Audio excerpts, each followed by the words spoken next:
solo alingi nekoboma opanza koyiba ontango na yetikali moke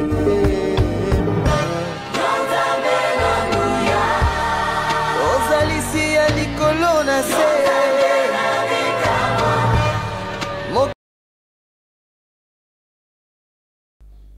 Amen. Est-ce que nous sommes dans la joie ce matin? Est-ce que nous pouvons le manifester? Est-ce que nous pouvons applaudir le Dieu de gloire, le Dieu tout-puissant, le Dieu qui règne? Oh. Amen. Amen. Nous voulons avant toute chose dire merci à notre berger qui nous donne cette opportunité.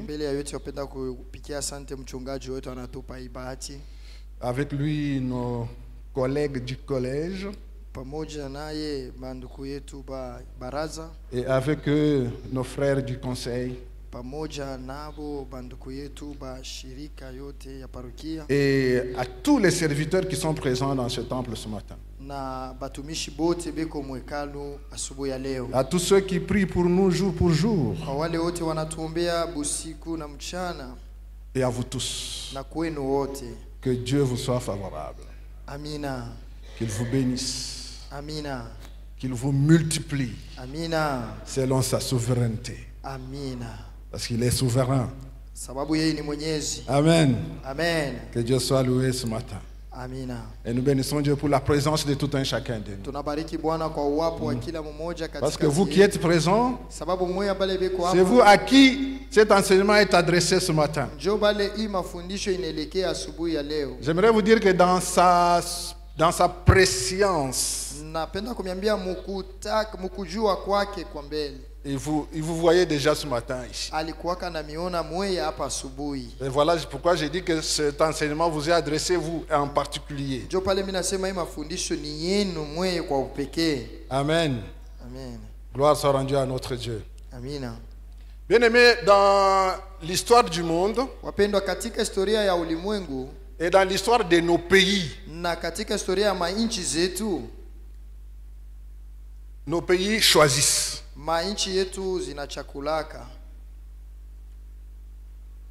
Les hommes politiques font des choix. Et les opérateurs économiques font aussi des choix. Les choix, bien aimés, se font dans ce pays à tous les niveaux. Je peux vous donner quelques exemples. Ce que nous suivons tous les jours à la télé, sur les réseaux sociaux. Vous pouvez remarquer qu'un pays comme la Russie a fait le choix de faire la guerre à l'Ukraine. Un choix stratégique, disent-ils. Vous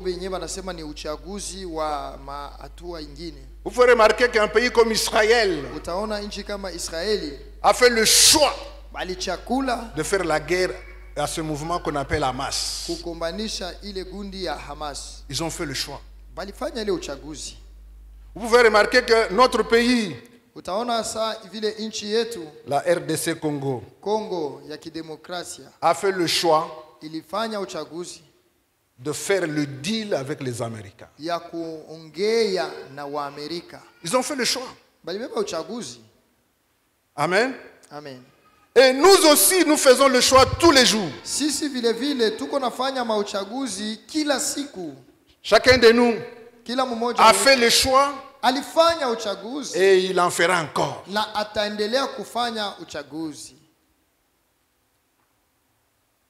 Quand nous obtenons nos diplômes d'État,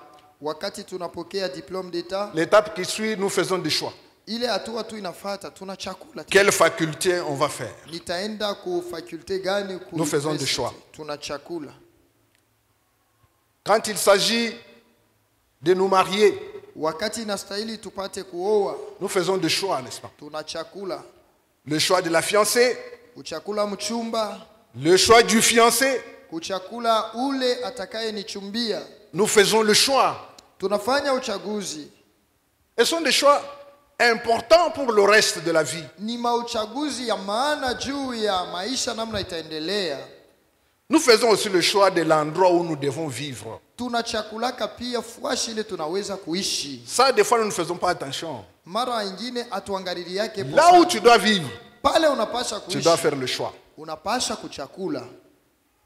Et laisse-toi conduire na uache uongozwe par celui qui voit tout, na ule kunaona yote, qui sait tout, ule anajua yote, et qui sait ce qui est bon pour toi. na anajua ni nini iliyo nzuri juu yako. Il avait dit à Isaac, amwambiaka Isaka, reste à Guérar. Bakia pale Gerar. Parce que lui, il voyait le demain et le lendemain. Sababu yeye alijuaka kesho na kesho yake. Donc nous sommes tous en permanence en train de faire des choix. Shie bote kila wakati tuko nafanya mauchaguzi. Mais la question principale demeure. Sasa ulizo kamili inabakia. Pourquoi sommes-nous appelés à choisir? Juu ya nini tunastahili kuchakula? Pourquoi? Juu ya nini? Vous ne vous avez jamais posé cette question-là. Au yajulizaka hapo tu ile ulizo. Pourquoi sommes-nous poussés à choisir? Juu ya nini beko netusukuma paka tuchakule? Pourquoi il doit arriver un moment où nous devons choisir? Pourquoi? Juu ya nini napasha kufikia mwatua mwa napasha paka kuchakula? C'est parce qu'il y a ni juu kuko ce que Dieu considère comme bien ile Mungu anaona kama mzuri et ce que Dieu considère comme mal. Na ile Mungu eko naona saa mubaya. C'est parce qu'il y a le bien et le mal sababu peko kizuri na kibaya que nous sommes appelés à choisir. Jo tuko naomba kuchakula. Bien-aimé, wapendwa, s'il n'y en avait pas, kama ikukuwaka, s'il n'y avait pas le mal à côté du bien, kama bubaya bukukwake pembeni ya bizuri, nous ne serions pas appelés à choisir. Hatukupashwake kwanza kuchakula. Vous voyez ce que Dieu a fait. Munaona bile Mungu alifanya. Et là, na pale personne ne lui a donné un conseil. Hakuna mtu alimshauria. C'est lui-même. Ni ye moya. Lui-même. Ye moya.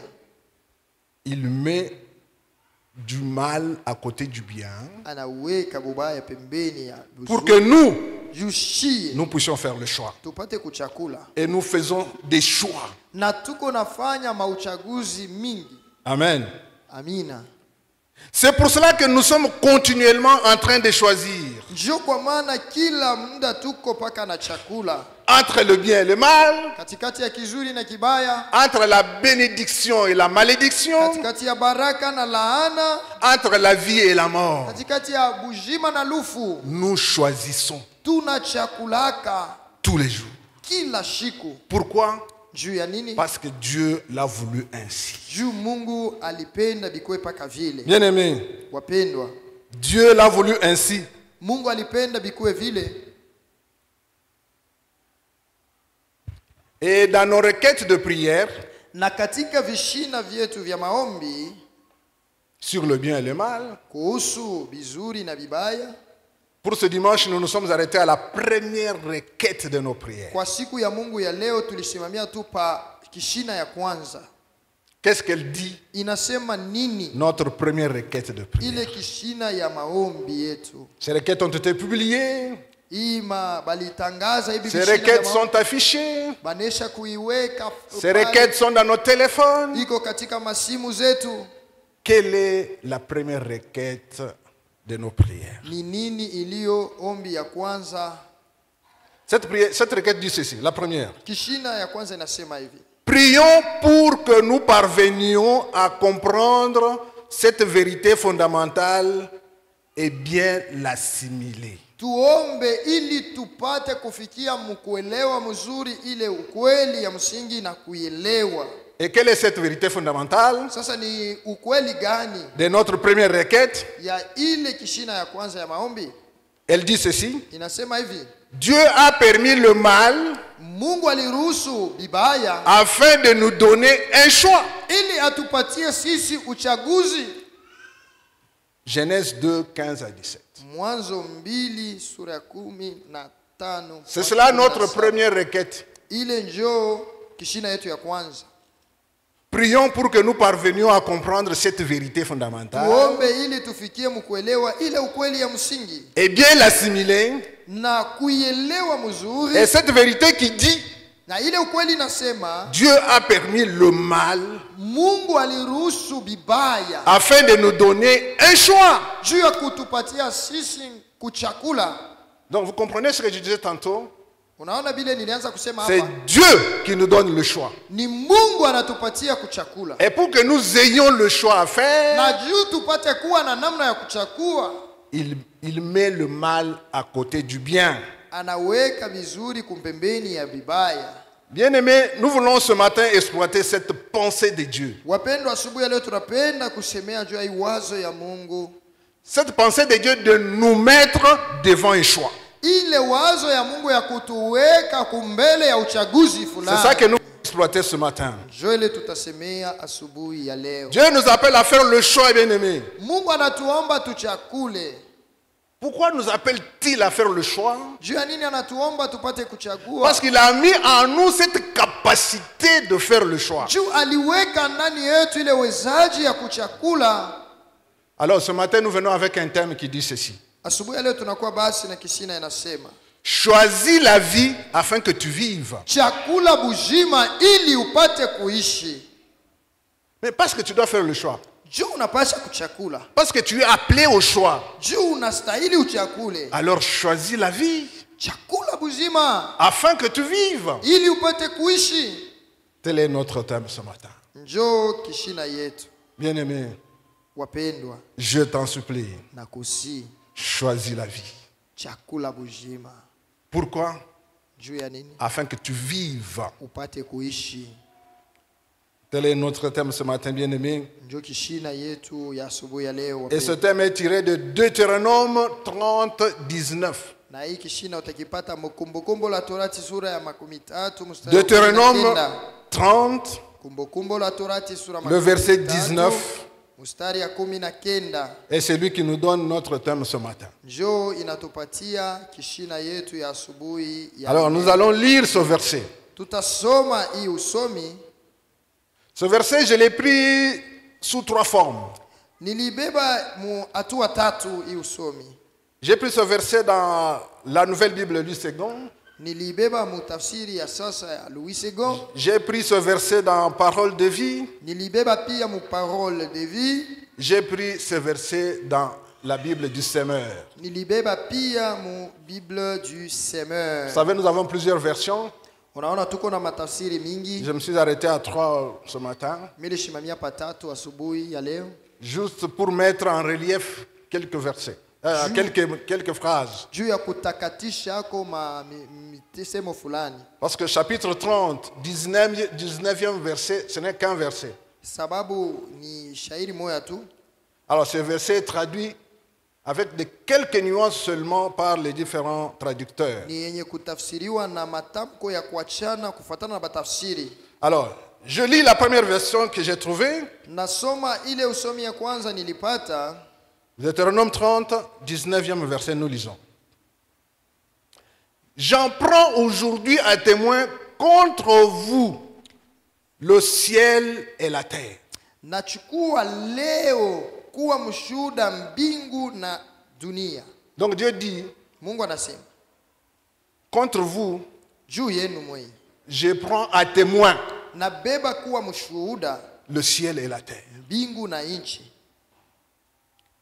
J'ai mis devant vous la vie et la mort. Niliweka kumbele yenu uzima na mauti.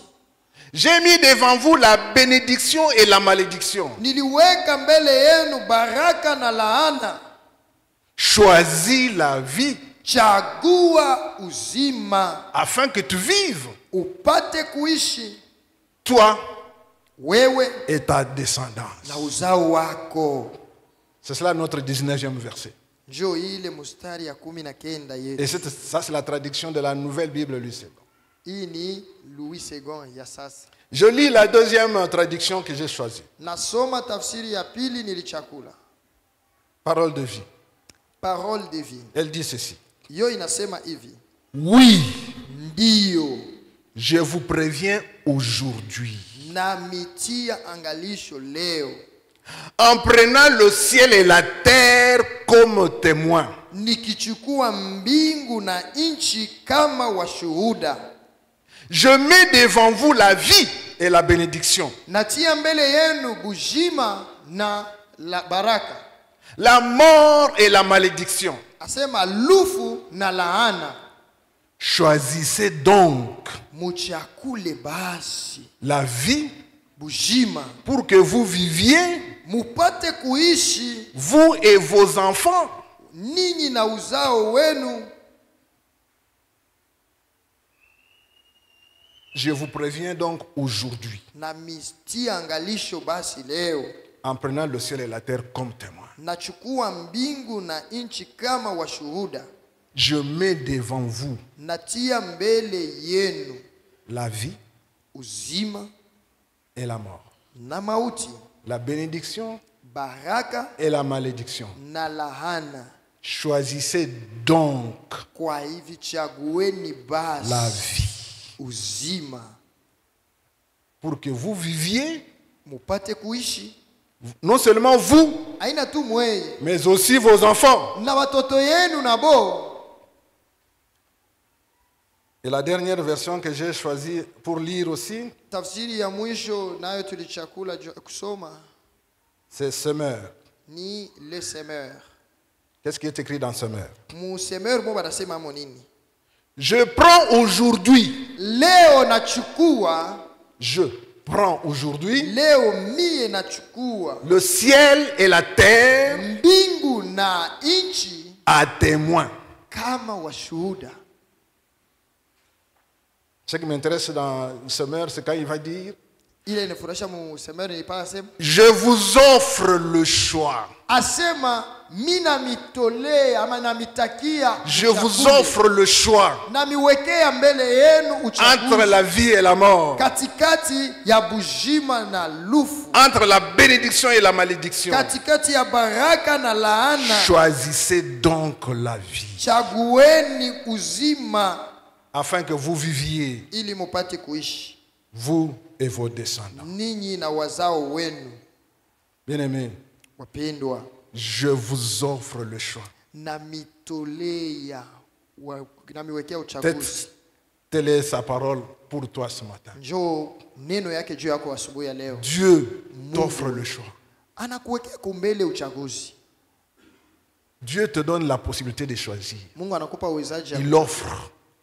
Ye mwenyewe anaweka kumbele. Personne ne le pousse. Hakuna ule anamsukuma. Personne ne l'oblige. Hakuna ule anamkazia. Il t'offre Anakuwekea kumbele le choix.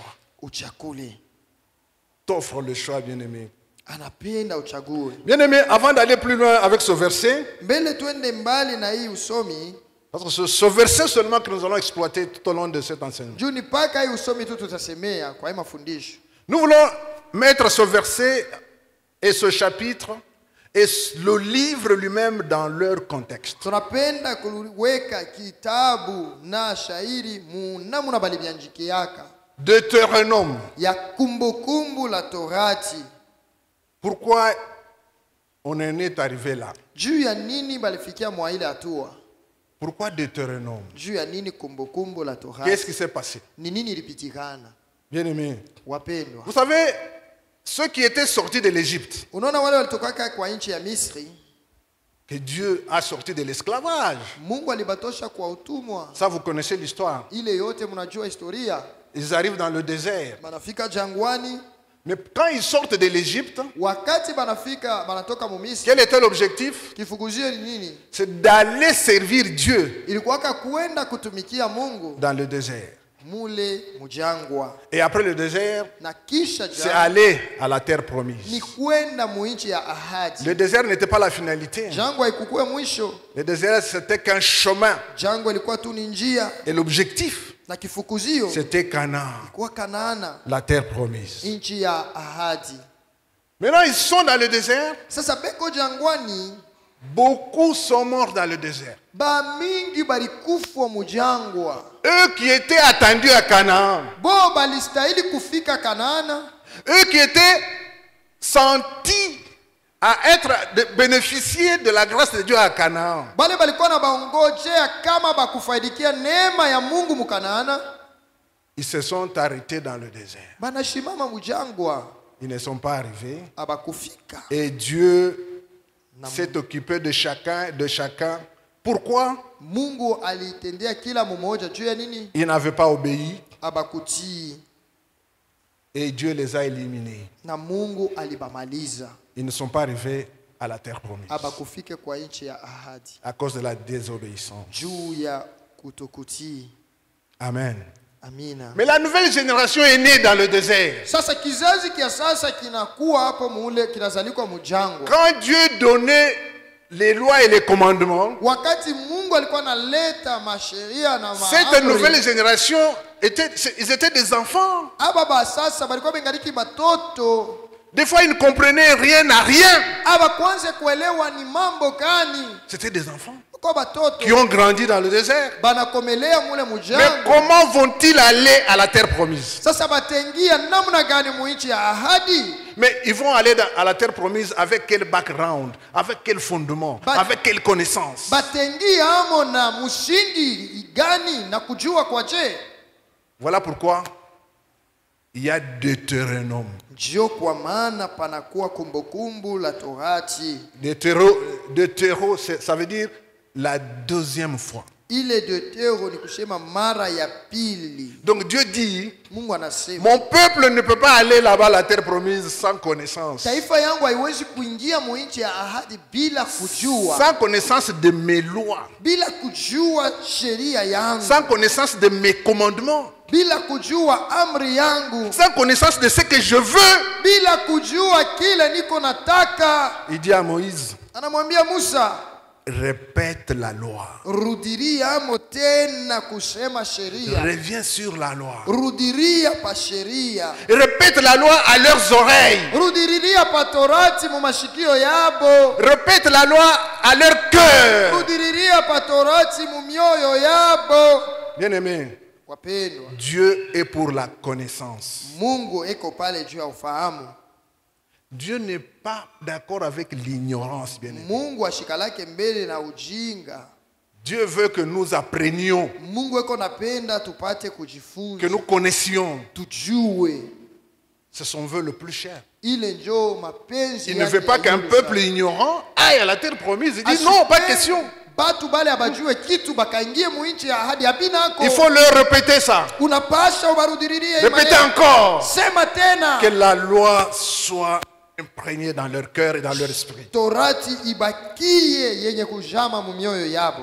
C'est pourquoi nous avons dans nos Bibles le livre de Deutéronome. Njo kwa maana mu Biblia zetu tuna kitabu ya kumbukumbu la Torati. La répétition de la loi. Kurudiriria motena Torati. Afin que ce peuple juu ile taifa qui s'apprête à traverser le Jourdain ile kunajitayarisha kutambuka Yordani sache ijue à quoi s'en tenir. Ni namna gani napasha kujiongoza. Qu'est-ce que je dois faire? Ni nini napasha kufanya? Et qu'est-ce que je ne dois pas faire? Ni nini mimi sitaweza kufanya? Bien-aimé, refuse l'ignorance. Wapendwa, katala ujinga. Et refuse l'ignorance. Katala kutokujua. Mets-toi à apprendre. Ujitie kukufunza. Apprends. Funda. Telle est la volonté de Dieu. Ndio mapenzi ya Mungu. Que tu connaisses. Ujue. Afin de te faire passer d'une dimension à une autre. Juu akutambushe toka hatua moja na kukuendesha pa ingine. Afin de t'enlever tous les flous qui est dans la tête. Juu akutoshe ile mabuibui yote iko kumacho. Vers une véritable lumière. Na kukupeleka kwa mwangaza mzuri. Amen. Amina. L'intention de Dieu mapenzi ya Mungu est que tous nous apprenions ni kusema sisi wote tupate kujifunza la parole. Neno. Alors, ça c'est pour le livre de Deutéronome. Hii ni juu ya kitabu ya kumbukumbu la. Maintenant le chapitre 30. Sasa sura ya makumi tatu. Parce que nous sommes dans le chapitre 30. Njoo humu tuko. Le chapitre 30 de Deutéronome sura ya makumi tatu ya kumbukumbu la Torati fait partie des derniers chapitres inakuwa mmoja ya masura ya mwisho qui consiste aux dernières paroles de Moïse inaelekea ile misemo ya mwisho ya Musa pour Israël. Juu ya Israeli. avant d'entrer dans la terre promise. mbele ya kuingia katika nchi ya ahadi. Le chapitre 30 constitue le point culminant de l'alliance entre Dieu et Israël. Sura ya 13 ndio inaonesha ile chongo kabisa ya agano ya Israeli na Mungu. Dieu est en train de faire une alliance avec son peuple avant d'entrer à la terre promise. Patana mbele na taifa yake mbele baingie katika nchi ya ahadi. Et le chapitre 30, Na sura 13 il est un des points culminants de cette alliance. Mmoja ya ile inakuwa pale yulu kabisa ya ile agano. Les commentateurs appellent ce chapitre, Wale wa tafsiri wengine wanasema hivi mwa hii c'est sura. le couronnement de l'alliance deutéronomique. Inasema ni kuwekewa kwa taji kwa ile kumbukumbu la Torati. À la maison, je vous conseille, quand j'aurai fini d'enseigner, quand vous serez chez vous, lisez tout le chapitre 30. Kama mnafika tu kunyuma soma hako tu sura yote na kusi. Alors, le verset 19, lui, que nous avons lu. Hii mstari ya 19 tulisoma. Le verset 19 est la conclusion solennelle et dramatique de cette alliance. Hii inakuya kufunga kwa kamili kwa ile agano. De cette alliance entre Dieu et son peuple. Ile agano ya Mungu na taifa yake. Eh bien, le verset 19, Ile mstari ya 19 c'est lui qui conclut njo inafunga mambo yote. cette alliance. Ile agano. C'est ainsi que nous allons y aller petit à petit dans ce verset. Ndio maana tutaenda polepole mwa hii usomi. Pour comprendre à quelle conclusion Dieu arrive dans cette alliance avec son peuple. Juu elewe ni mwisho gani Mungu anafikia hapo na taifa yake. Son peuple qui était autrefois Israël dans le désert. Taifa yake ilikuwa zamani Israeli jangwani. Et ce matin c'est toi et moi. Asubuhi ya leo ni wewe na mie. Dans cette alliance. Muile agano avec le Père. Na Baba. Alors, qu'est-ce que la première phrase dit? Shikia tamko ya kwanza inasema nini? Il dit oui. Ndiyo. Je vous préviens aujourd'hui na misoposha leo en prenant le ciel et la terre comme témoins. Nikichukua mbingu na nchi kama washuhuda. Je vous préviens. Na mitia angalisho. Dans cette alliance katika hii agano hii que vous avez, muko nayo, vous et votre Dieu. Mwe na Mungu wenu. Dans cette alliance entre Dieu et Israël, muile agano katikati ya Mungu na Israeli, Dieu dit je vous préviens. Mungu anasema na mitia angalisho. Parce que je prends à témoin sababu nachukua kama le ciel et la terre. Mbingu na nchi. Ce sont là deux témoins solennels. Ni bashuhuda bawili banguvu. Deux témoins cosmiques. Bale bashuhuda bawili beko baju. Deux témoins permanents. Bale bashuhuda babia kweli beko hapo kila wakati. Donc partout vous pouvez aller vous cacher ou quoi que ce soit. Ni kusema fuashi yote utenda kufichama. La terre et le ciel te voient. Utaona hapo mbingu na nchi beko na kuona pale. La terre et le ciel te voient et te rappellent l'engagement. Inchi na mbingu biku na kuona na bila kukumbusha agano. Te rappelle l'alliance. Bila kukumbusha agano. Es-tu dans l'alliance avec le Père? Ungariki muagano na baba yako. Je pense que ce matin nous nous adressons à ceux qui ont l'alliance. Mina waza subuhi leo tuko nasema na bale beko muagano. Peut-être si vous n'avez pas encore l'alliance. Kama uyakuwa na agano avec le Père. Na baba. Parce que le Père dans son amour s'adresse à ses enfants. Anasema na batoto yake. Il dit je vous rappelle. Eko nasema mine je vous préviens. Na mikalamusha. Parce que moi j'ai pris à témoin le ciel. Juu bashuhuda mina beba ni mbingu et la terre. Na nchi. Deux témoins washuhuda wawili auxquels tu ne peux pas échapper. Bale hauwezi kufichama. Deux témoins bashuhuda pour lesquels tu ne peux pas fuir. Bale hauwezi kukimbia. Ils sont là en permanence te regardant. Beko hapo kila saa beko na kuangalia. Qu'est-ce que tu fais du choix? Uko nafanya nini na ule uchaguzi? En permanence ils sont en train de te poser la question. Kila saa beko na kuulizisha. Qu'est-ce que tu fais de l'alliance? Uko nafanya nini na agano? Ces témoins-là. Bale bashuhuda. Bien-aimé. Wapendwa. Quand Dieu prend à témoin le ciel et la terre, wakati Mungu anachukua washuhuda mbingu na nchi, c'est que c'est grave. Mambo inakuwa nguvu kumbe. C'est grave. Ni mambo ya nguvu Et ile. grave Tena ya nguvu sana. pour l'alliance. Juu ya ile agano. Et pour toi qui prends l'alliance. Juu yako ule anabeba ile agano. Bien-aimés, Wapendwa, les ciels et la terre mbingu na nchi sont impartiaux. abina asema binategemeaka mtu moya. Ils n'ont pas de sentiments. Abana na nia. Mais ils sont là seulement pour constater Bo beko pale tu juu ya kuona comment toi tu réagis à l'alliance. vile weye huku nafanya huku natenda kumbele ile agano. C'est un acte juridique solennel. Inakuwa mambo moya ya ile ya iku ya kamilifu. Donc le peuple ne pourra jamais dire non, je n'étais pas averti. Taifa haiwezi kusema kamwe abakunikalamushake.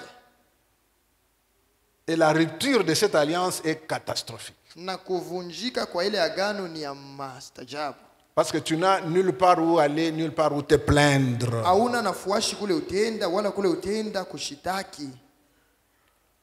Voilà pourquoi Dieu dit, je te préviens. Mungu anasema ninatia angalisho. Avant qu'on continue dans cette alliance, Mbele ya shiku endelea mwenye. sois averti Ukalamuke que moi, Dieu, ya kama mie Mungu j'ai pris à témoin le ciel. nilibeba mbingu kama mshuhuda. Que moi, Dieu, Kama mie Mungu j'ai pris à témoin la terre. nilibeba inchi kama mshuhuda. Pour te dire, Juu ya kukwambia il n'y a plus d'endroit où tu peux fuir. hakuna fuashi pale utafichamia.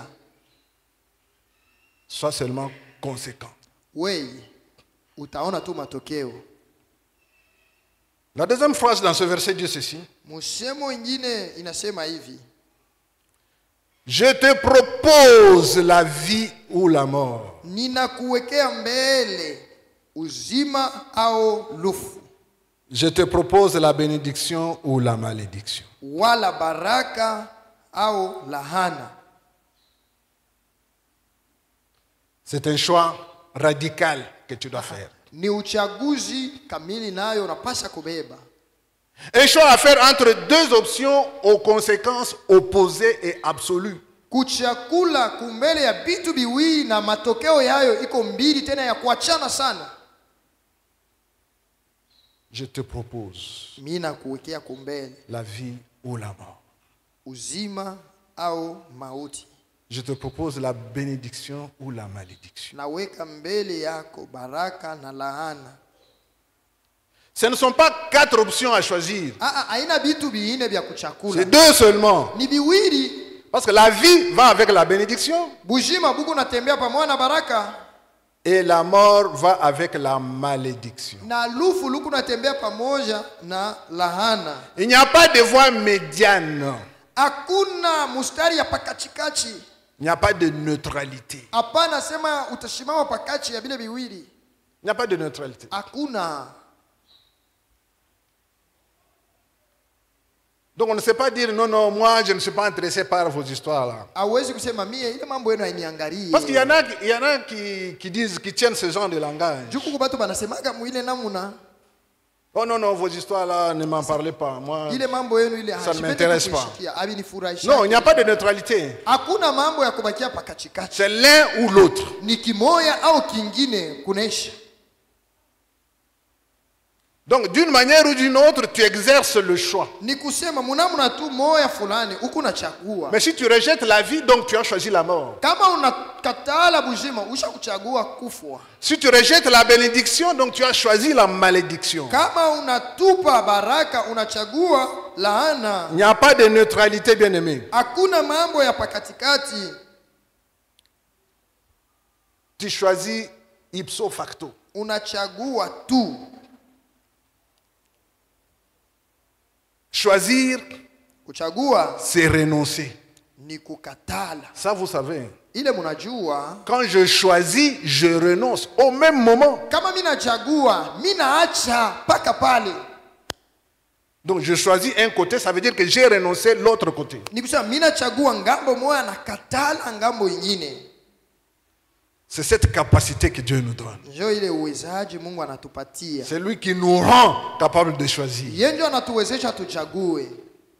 Mais il veut que nous choisissions. Anataka tuchague. Non seulement il veut, Aina tu anataka. il nous oriente même. Tena ekone tuongoza. Il nous propose. Anatutakia namna ya kuchagua. Ah, il est merveilleux. Heko mastajabu kabisa. Nous n'avons pas un Dieu dictateur. Hatuna na Mungu moya wa kutukazia mambo, hapana. Nous avons un Dieu qui met l'homme à sa place. Ule anamwacha mtu pafazi yake. Qui aime cet homme. Eko namupenda ule Mungu. Qui l'aime tellement. Anamupenda sana. Et lui dit de choisir. Na anasema bitu juu yake. Voilà ce que j'ai déjà fait. Angalia vile mimi nishakufanya. Mais je te propose toi de choisir ça. Lakini mimi nakutakia chakula hii. Comment il y a des hommes? Je kukubatu. C'est l'ignorance. Comment ils ne voient pas ni namna gani abaone je l'amour de Dieu dans le choix auquel il nous appelle? Mapendo ya Mungu mwa ile uchaguzi anatuomba tufanye. Amen. Amen. Mais la vie c'est quoi? Lakini bujima ni nini? La vie ce n'est pas seulement l'existence biologique. Uzima haina tu paka vile balituzala tuko naishi, hapana. Non, non, non, non, non. Apana. La vie, ce n'est pas seulement le fait d'être là physiquement debout. Bujima haina tu kusema paka vile usha kushimama njo vile. Apana. La vie, ce n'est pas seulement avoir tous les signes cliniques qui sont bons, comme disent le médecin. Bujima haina vile banganga banasemaka mambo yote mumwili iko sawa, hapana. Tous les signes cliniques sont au beau fixe. Ile malama yetu ile iko tu mzuri sana. Non, non. Ce n'est pas ça seulement la vie. Aishimamie tu paka pale maisha. La vie c'est plus que ça. Uzima ni zaidi ya bile. Bien aimé. Wapenda. La vie c'est plus que ça. Uzima ni zaidi ya ile. Mais qu'est-ce qui fait réellement la vie? Sasa maisha tu yenyewe juu ikwe maisha ni nini? C'est la plénitude de l'existence dans la présence de Dieu. Ni utele wa uwapo wa mtu katika uwapo wa Mungu. La plénitude de l'existence dans la présence de Dieu. Ni utele wa uwapo katika uwapo wa Mungu. Voilà ce que Dieu appelle vie. Ndio ile Mungu anaita kama uzima. Donc vous comprenez à partir de cette définition unaona kupitia hii tafsiri qu'il y a des gens qui marchent kuko batu benatembea mais qui n'ont pas la vie. Lakini habana na bujima. Il y a des gens qui circulent kuko batu benatembea que vous voyez debout unabaona benye kusimama mais morts. Lakini benye kufa pas la vie en lui. Amuna bujima ndani yake. Telle est la vie que Dieu nous appelle à choisir. Ile Mungu anatuomba tuchague. Choisis la vie. Chagua uzima. Et la mort c'est quoi? Na mauti ni nini? La mort c'est la rupture de l'alliance qui conduit au chaos. Mauti ni kusema kuvunja kwa agano kuna kupeleka kwa tari. La mort c'est partout où il n'y a pas de vie, c'est la mort. Pahali pote hapana bujima ni lufu.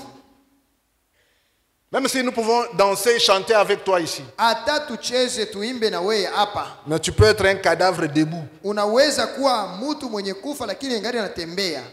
Pourquoi? Njoo ya nini? Parce que la vie de Dieu n'est pas en toi. Uzima wa Mungu hauko ndani yako. Ou n'est pas encore en toi. Au hauyaingia ndani yako. Loin de Dieu.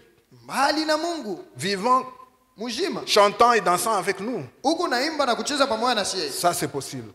Inawezekana. C'est la raison pour laquelle njoo kwa maana chaque dimanche kila siku ya Mungu on prêche l'évangile. Injili iko nahubiriwa. On présente la parole. Neno ya Mungu inatangaziwa. Chaque dimanche. Kila siku ya Mungu. Chaque jour. Kila siku. C'est la raison pour laquelle nous faisons ça. Njoo kwa maana tuko nafanya hii. C'est pour que ceux qui n'ont pas encore la vie en eux cherchent la vie, s'approchent de la vie. Et ça c'est un appel que le pasteur fait chaque jour, chaque dimanche.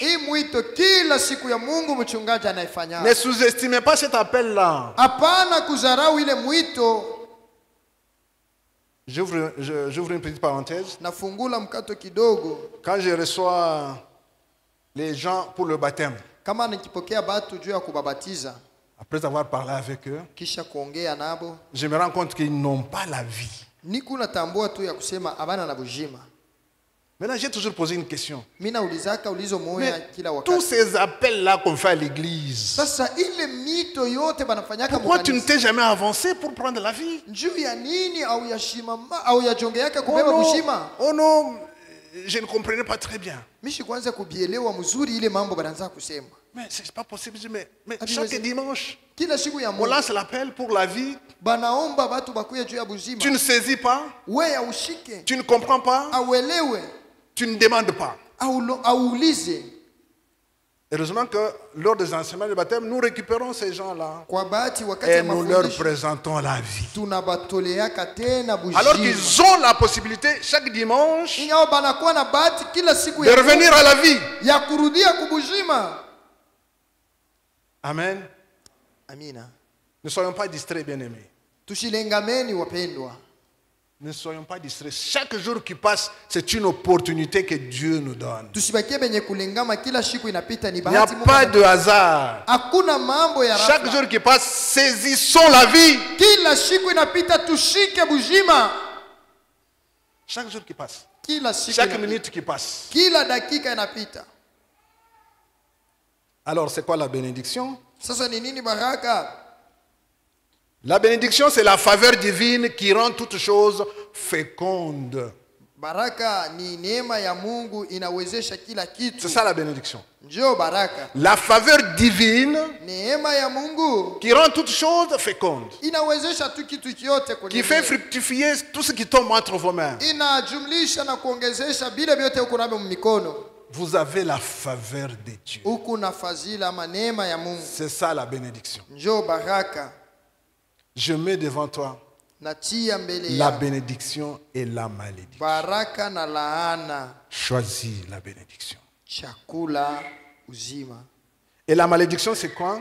La malédiction, c'est le retrait de cette faveur-là. Quand cette faveur t'est retirée, c'est ça la malédiction.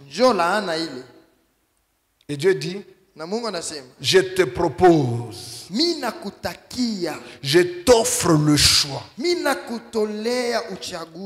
aimé, l'initiative vient de Dieu. Quand vous avez remarqué la lecture, c'est Dieu qui prend l'initiative. Il vient vers toi. Il te dit, je te propose.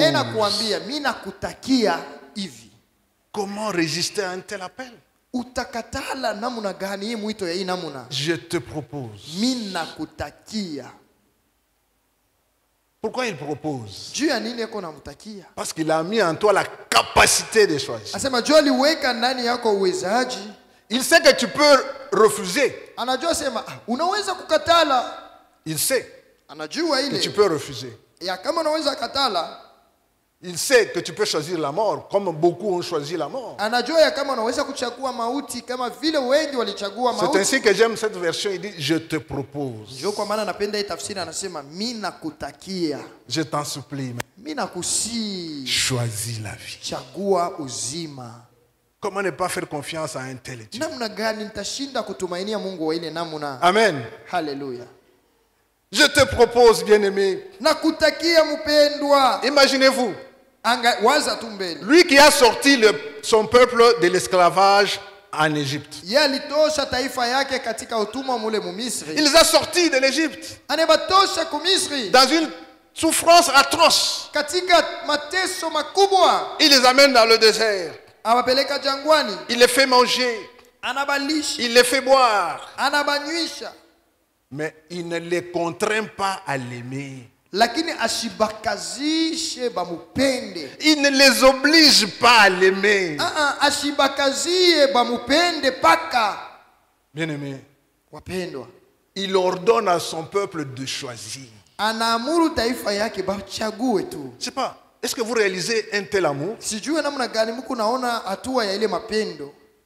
Est-ce que vous comprenez cette dimension d'amour?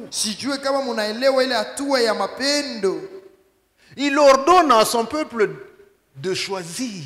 Anamuru taifa yake wachague.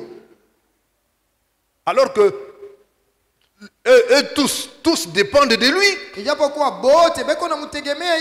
Leur vie dans le désert, dans la traversée, tous dépendent de lui. Mais il dit, je te propose de choisir. Ah non, ça me dépasse. Je te propose de choisir. Alors que j'ai tout pouvoir. Alors que tout dépend de moi. Oh, bien aimé, Dieu respecte la liberté de l'homme. Dieu respecte la liberté de l'homme. Mais que faisons-nous de notre liberté? Bien aimé, la liberté humaine est réelle et cruciale. La liberté de l'homme est réelle et cruciale. Et Dieu tient à cette liberté. C'est pour cela qu'il en arrive à dire, je te propose. Je t'offre le choix. Bien aimé, la liberté est le cœur de ce verset 19.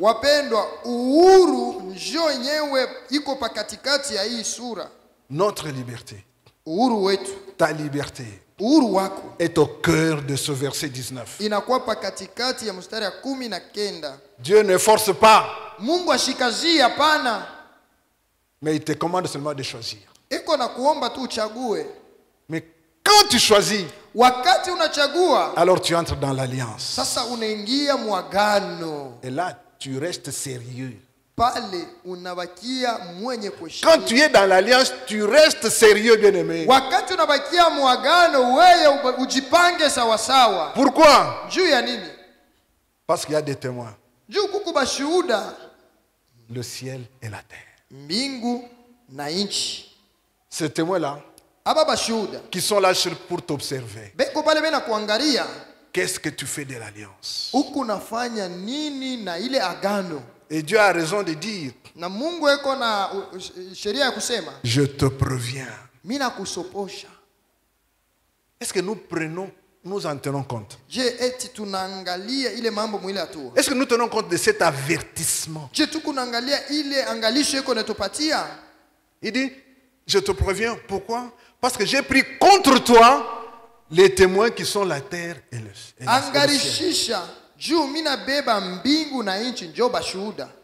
Bien aimé, est-ce que vous imaginez que le ciel et la terre soient contre toi? Est-ce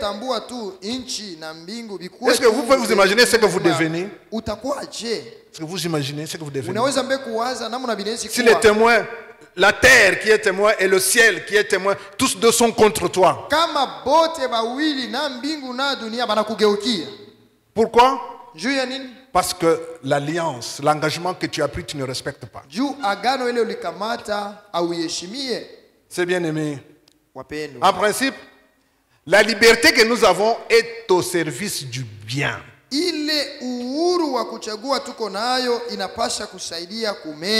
Bien aimé, la liberté est au service du bien. Ne prenez pas votre liberté pour faire le mal. Ça, c'est une erreur grave.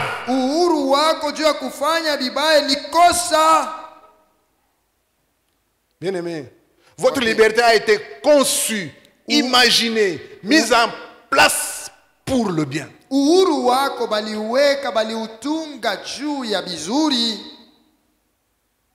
ne sais pas si je me fais comprendre.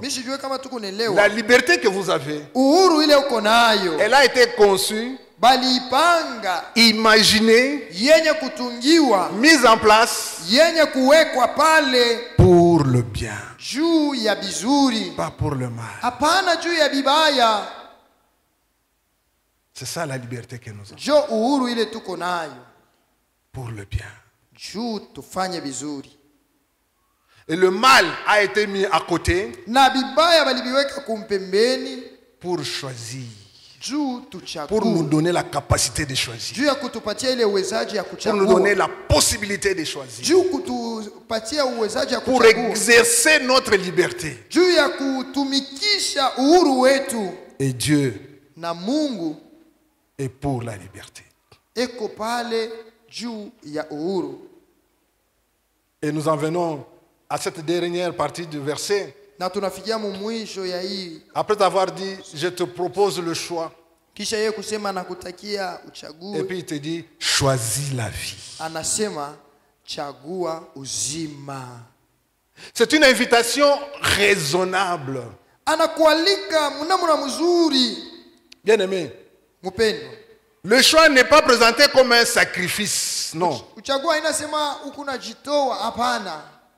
C'est la décision la plus logique, la plus bénéfique qu'un homme peut prendre. Bien aimé, le choix que tu fais, c'est la décision la plus logique que tu puisses prendre. La plus bénéfique que tu puisses prendre.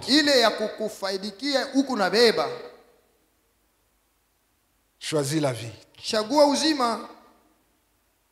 veut dire choisis la paix. Choisis la joie. Choisis la bénédiction. Bien aimé, la liberté n'est pas de faire n'importe quoi. Ce n'est pas une licence de faire n'importe quoi, la liberté.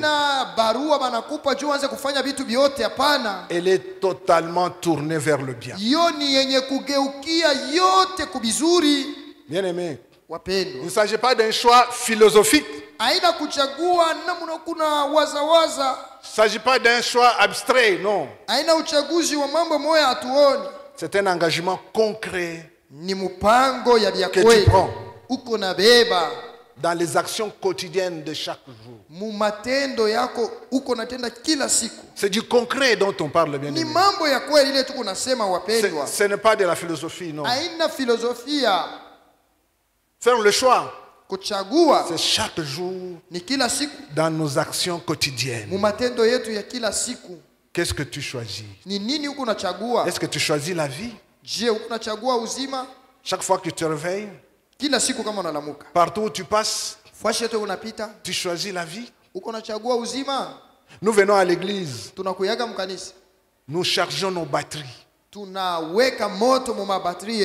Maintenant, là où nous allons, est-ce que nous choisissons la vie chaque fois? Ou bien nous choisissons la mort? Tel est le problème. Qu'est-ce que tu choisis, bien-aimé? La justice sociale et l'amour de Dieu. Sinon, tu fais quoi? Sinon, tu n'es pas libre. Ça veut dire que tu es esclave. Est-ce que tu réalises ça? Que chaque fois que tu ne choisis pas la vie, tu es esclave. Savez-vous que nous avons beaucoup d'esclaves parmi nous? Même ce matin, nous avons encore beaucoup d'esclaves qui n'usent pas de leur liberté, dont la liberté ne se voit pas dans ce qu'ils font. Dans ce qu'ils font, vous ne voyez même pas la liberté. Mais ils sont esclaves parce qu'ils ne sont pas libres. Déjà qu'ils ne savent pas pourquoi ils viennent à l'église chaque dimanche. Ils ne savent pas pourquoi ils viennent.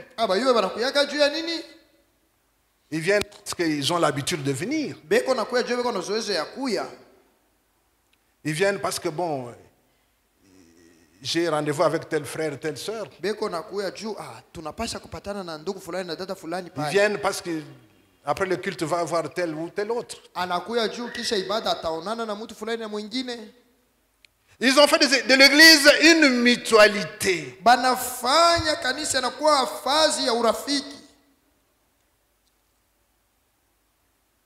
Ils ont fait de l'église un muziki. Banafanya tu fazi moja ya kanisa, tunakuwa fazi ya kupatana na marafiki, tunafanya mambo tunaenda. Ils ont fait de Dieu leur sopeka.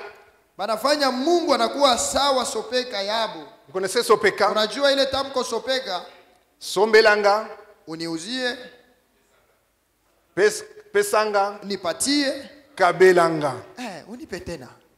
Ah, ils ont fait de Dieu leur sopeka. Banafanya Mungu muile ali vile. Et voilà pourquoi ils peuvent venir à l'église. Jo kama bena kuwa kukanisa ni juu ya ile mambo ile.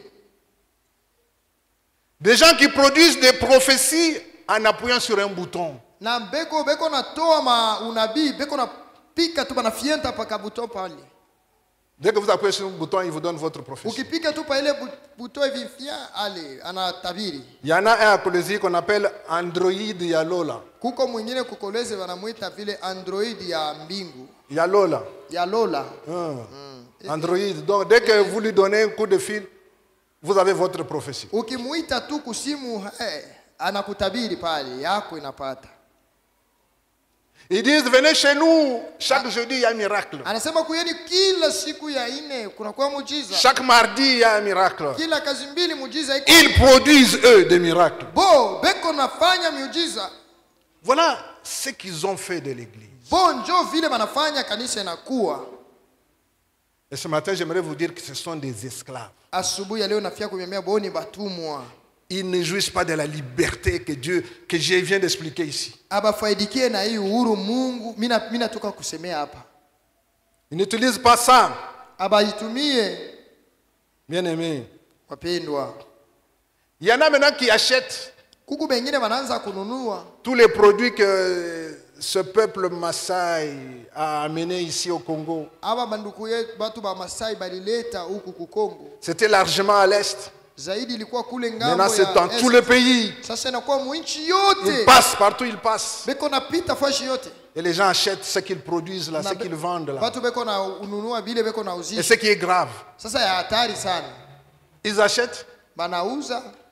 Ce qui est grave, c'est qu'ils amènent même ça dans les églises. Baneleta na mumakanisa ile vitu. Ce sont des esclaves qui font ce genre de choses. Ni batumwa njo beko nafanya mambo ya qui ne jouissent pas de la liberté que Dieu donne. Abatumikishe uhuru Mungu analeta.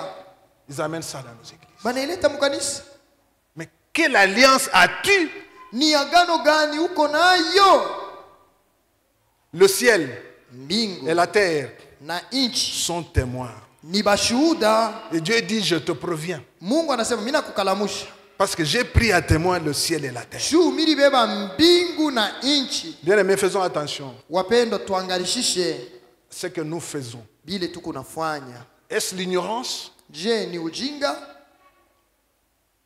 Est-ce la mauvaise foi? Au ni roho mubaya? Faisons attention, bien-aimés. Tuangalishisheni wapendwa. On ne se moque pas de Dieu. Il dit, je te préviens, j'ai pris à témoin le ciel et la terre. C'est pour que tu sois conséquent. Mais comment l'avertissement de Dieu, nous n'en tenons pas compte? Sommes-nous inconscients à ce niveau-là? Jusqu'à ce degré-là d'inconscience. Mais quel Dieu nous servons? Lequel? Et celui qui parle là, celui qui a écrit ça, est-ce que c'est de celui-là qu'il s'agit? Ou alors c'est un autre? Alors si c'est un autre, repentons-nous, bien-aimés. Revenons à celui qui nous a vraiment aimés et qui nous donne la liberté et qui nous donne de choisir. Revenons à celui-là, bien-aimé, je vous en supplie.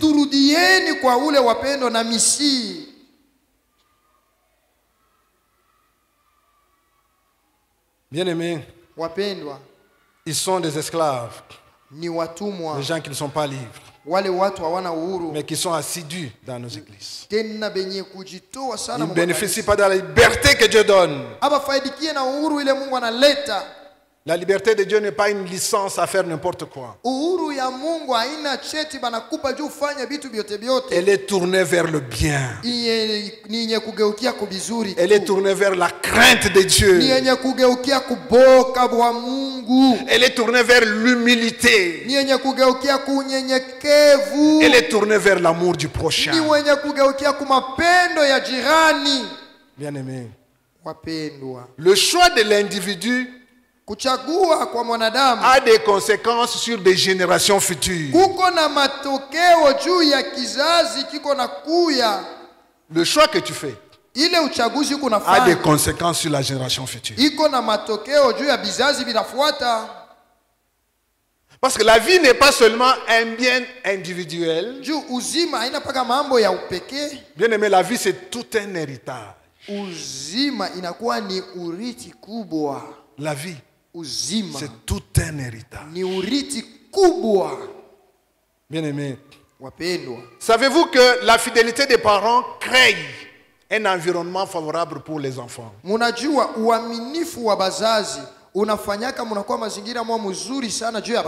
pourquoi Dieu insiste, choisis la vie. Ce n'est pas seulement pour toi, mais pour la génération future aussi.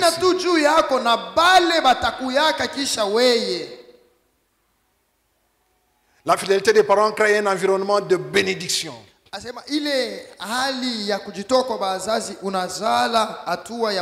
Pour leurs enfants. Tandis que l'idolâtrie entraîne des conséquences durables. Vous avez déjà lu Exode 25. Les fautes de père sur les enfants jusqu'à la 3e génération. Ça c'est pour les malédictions. Mais c'est valable aussi pour les bénédictions, bien-aimés. La fidélité des parents. Bien-aimés parents, choisissons la vie pour le besoin de nos générations, pour le besoin de nos enfants, pour le besoin de nos progénitures. Choisissons la vie. Bien-aimés, pour conclure, Deutéronome 30, 19 est bien plus qu'un verset moralisateur. C'est bien plus qu'un verset moralisateur. C'est une formule ou formulation concise et puissante de l'alliance entre Dieu et les hommes. Inakuwa ni namna Mungu alifikisha ile agano katikati ya Mungu na wanadamu. Bien-aimés, wapendwa, toute l'alliance agano yote de Dieu ya Mungu avec son peuple na taifa yake c'est résumé dans Deutéronome 30, 19. Yenye kufungiwa mkumbukumbu la Torati 13. Choisis la vie. Chagua uzima. Je te propose de choisir la vie. Nakutakia uchague uzima. Telle est la parole de Dieu. Hii ndio neno ya Mungu. Et cette formulation est basée sur 3 piliers. Na hii namna ya kufanya iko pa misingi 3 kubwa. Le premier pilier c'est la souveraineté de Dieu. Hatua ya kwanza ni ukubwa wa Mungu. C'est Dieu qui met le cadre de l'alliance. Ni Mungu ndio anatengeneza namna agano itakuwa. C'est lui qui apprête tout. Yeye ndio anatayarisha mambo yote. Et puis il t'appelle. Kisha anakuita. Et puis il te propose. Anakutakia. Et puis il te donne la capacité de faire le choix. Anakupa uwezaji uchague. Parce qu'il y a le mal à côté. Juu bubaya buku pampembeni. Dit je te propose choisis le bien. Anasema mimi nakutakia uchague bizuri. Deuxième pilier de cette formulation. Msingi ya pili ya hii namna c'est la liberté. Ni uhuru. La liberté de l'homme. Uhuru wa mwanadamu.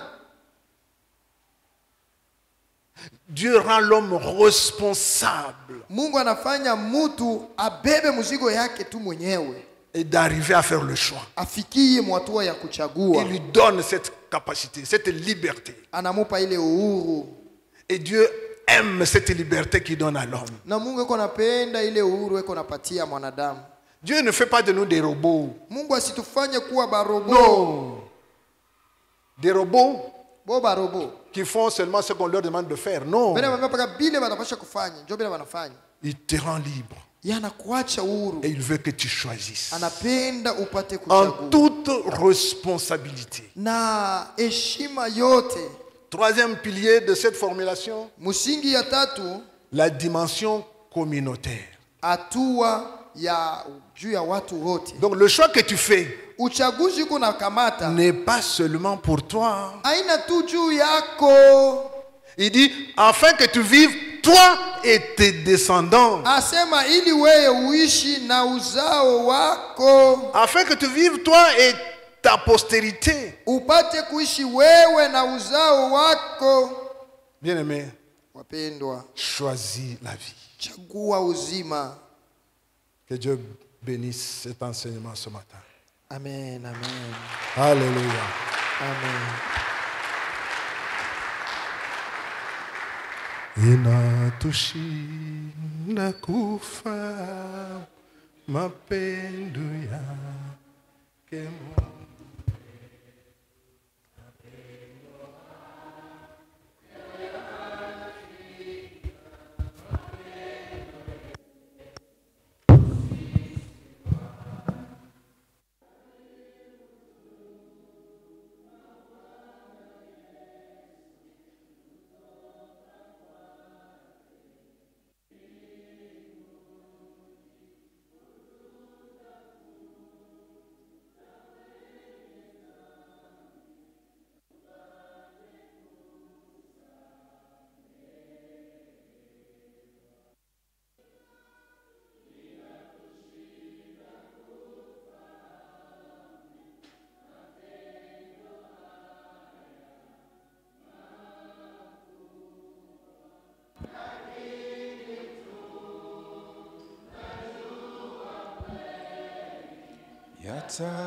yatabakia daima.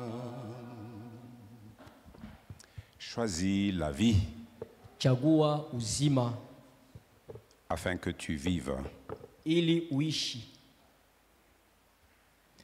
Un condensé de toute l'alliance que Dieu passe avec les hommes sur la terre. Ni kifupi agano lote Mungu anafanya na watu duniani. Peut-être que tu te diras, mais cette histoire, comme il l'a dit dans son contexte, ça concernait les Israélites dans les plaines de Moab avant qu'ils n'entrent en Canaan. Et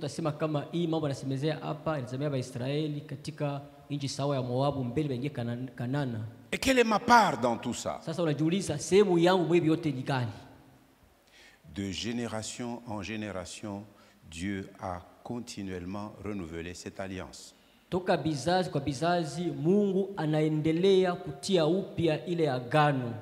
Jusqu'à ce qu'il soit venu lui-même en la personne de Jésus. Mpaka wakati alikuja yeye mwenyewe mkimutu Yesu. Quand il est dit choisis la vie, wakati anasema chagua uzima, aujourd'hui il faut choisir Jésus. Leo inapasha kuchagua Yesu. Car Dieu a tant aimé le monde qu'il a donné. Na alitoa. En toute souveraineté, il a donné. Katika ukubwa wake alitoa. Son fils. Mwana wake. Son unique. Mwana wake wa upekee. Afin que ili quiconque choisit de croire. Yeyote anachagua kumuamini. En ce fils-là. Akiamini ule mwana, il est la vie. Apate uzima. La vie éternelle. Uzima wa milele. La vie même de Dieu. Uzima yenyewe ya Mungu. Une vie de plénitude. Uzima ya utele. Une vie de grâce. Uzima ya neema. Une vie de paix. Uzima ya amani. Une vie de victoire sur le mal. Ya ushindi juu ya mabaya. Ce n'est qu'en Jésus que tu peux avoir cette vie. Katika Yesu tapata ile uzima. Et si tu es venu aujourd'hui, na kama ulifika leo, il fallait te connecter pour charger ta batterie. Il y en a qui sont légers, même le dimanche. Vous venez quand vous voulez. Alors que Dieu veut se connecter à l'assemblée dès 8h30. Plus de la moitié de l'assemblée fait le choix de venir après 9h. Et donc vous allez sortir avec une charge à moitié. Déjà mardi, vous serez déchargé. Et vous ne saurez pas faire des bons choix. Vous ne saurez pas faire des bons choix. Le Seigneur veut que nous utilisions bien la liberté qu'il nous a accordée.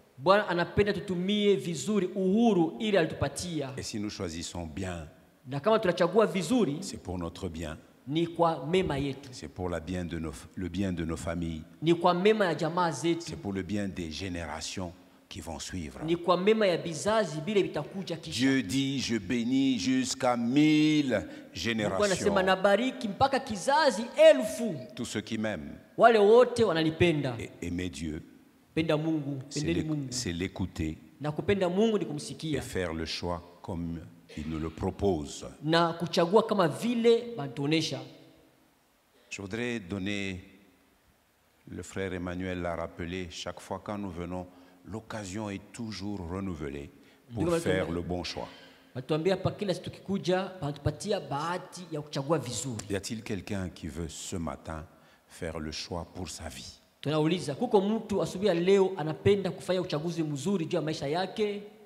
Il est vrai que plusieurs dans la grande assemblée, ils viennent et ils ne comprennent pas.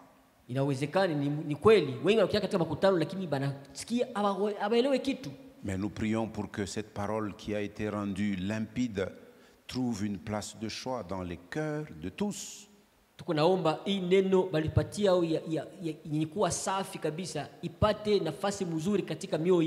Si tu réalises que tu n'as pas encore saisi le bras que Dieu te tend pour recevoir sa vie par Jésus, l'occasion t'est renouvelée aujourd'hui. Y a-t-il quelqu'un qui veut recevoir Jésus pour la vie?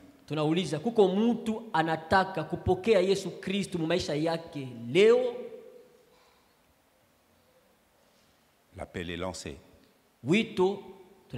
Et chacun peut y répondre pour lui-même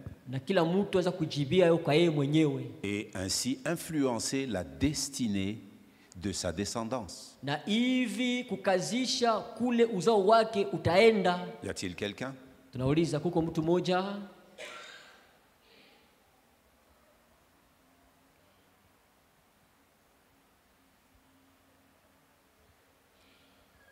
Deuxième appel. Si tu as déjà répondu au premier appel, tu as bien fait. Parce que Dieu, lui, il est fidèle à l'alliance. Si par la foi tu reçois Jésus, Dieu te donne la vie. Mais l'enseignant du jour nous a dit, si tu exerces ton choix en disant je choisis la vie que tu m'offres, il nous a dit il faut que nous soyons sérieux. Mais la manière dont nous vivons, nous montrons que plusieurs d'entre nous ne sommes pas sérieux. Dieu est toujours disposé à remplir sa part des clauses de l'alliance. Nous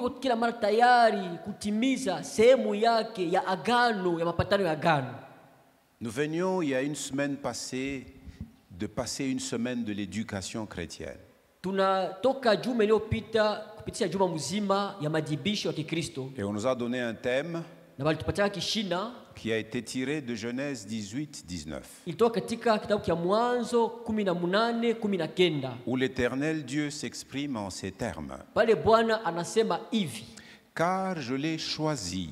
Sababu nilimuchagua. Il a choisi qui? Alichagua nani? Abraham. Abrahamu. De qui sont descendus les Israélites dont on nous a parlé aujourd'hui? Mule walitokea Baisraeli bali watusemezea leo. Je l'ai choisi Nilimuchagua pour qu'il ordonne à ses enfants ili aamuru watoto wake et à sa maison après lui na kwa nyumba yake kisha yeye de marcher dans mes voies, kutembea katika njia zangu, de pratiquer la droiture et la justice, ya kutimiza usawa na uhaki, et qu'ainsi na hivi j'accomplisse en faveur d'Abraham et de sa descendance toutes les promesses que je lui ai faites. Nitumie kwa faida ya Abrahamu na uzao wake maahadi zote zile nilimpatia. Est-ce que nous sommes sérieux vis-à-vis de l'alliance que Dieu scelle avec nous? Je, tuko na heshimu ile agano Mungu alitia muhuri pamoja na sisi? Tout à l'heure, l'ancien Emmanuel nous a rappelé, si l'Esprit parle à notre cœur et nous nous rendons compte que dans un aspect ou dans un autre, je n'ai pas tenu moi aussi mes engagements dans cette alliance, repentons-nous. Na hapa mzee ametuambia kama mimi naangalia roho yangu ananiambia katika mambo fulani mimi sikuheshimu agano yangu na Mungu. Sasa wewe tubu. Repentons-nous. Tutubu. Parce que lui, il est fidèle et juste sababu yeye ni mwaminifu na mwenye haki pour nous pardonner nos fautes kwa kusamehe dhambi zetu et nous laver de toute iniquité. Na kutuosha toka uovu yote. Et nous laver, c'est l'œuvre que le sang de Jésus continue à faire jusqu'à maintenant. Kutuosha ni kazi damu ya Yesu iko nafanya mpaka hapa sasa. Y a-t-il quelqu'un qui a quelque chose à réparer avec le Seigneur? Kuko mtu fulani iko na kitu fulani kia kutengeneza na Bwana. Si ce matin, au travers de cet enseignement, le Seigneur t'a parlé dans une dimension ou une autre de ta propre vie, et que tu veux réparer avec le Seigneur, est-ce que tu peux te manifester en te tenant debout? Merci, ma soeur. Merci, mon frère. Ne regarde pas qui se lève. C'est à toi que le Seigneur s'adresse. Toi, tu veux réparer avec le Seigneur. Que tous ceux qui sont fidèles à 100% à l'alliance du Seigneur restent assis. Mais si tu réalises qu'en ayant suivi cet enseignement, qu'il y a un aspect où tu n'as pas tenu ta parole et que tu veux réparer avec le Seigneur, c'est le Seigneur qui donne la force, c'est le Seigneur qui communique les facultés et les aptitudes de marcher dans la fidélité. Mais si toi tu estimes que tu es 100% fidèle, tu peux rester assis.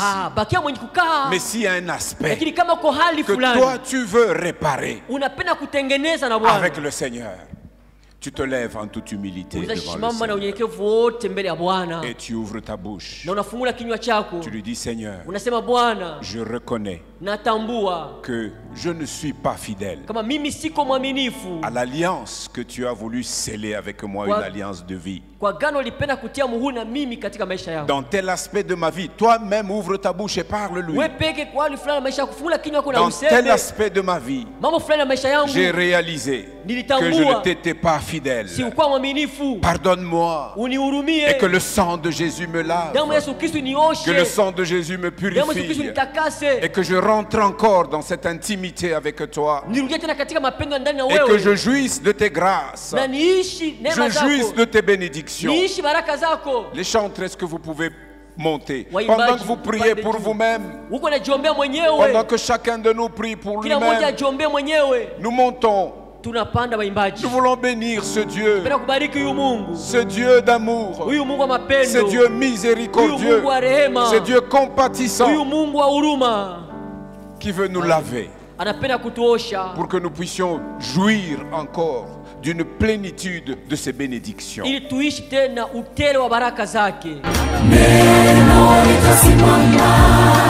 Neno litasimama, mambo yote yatapita, lakini neno litasimama.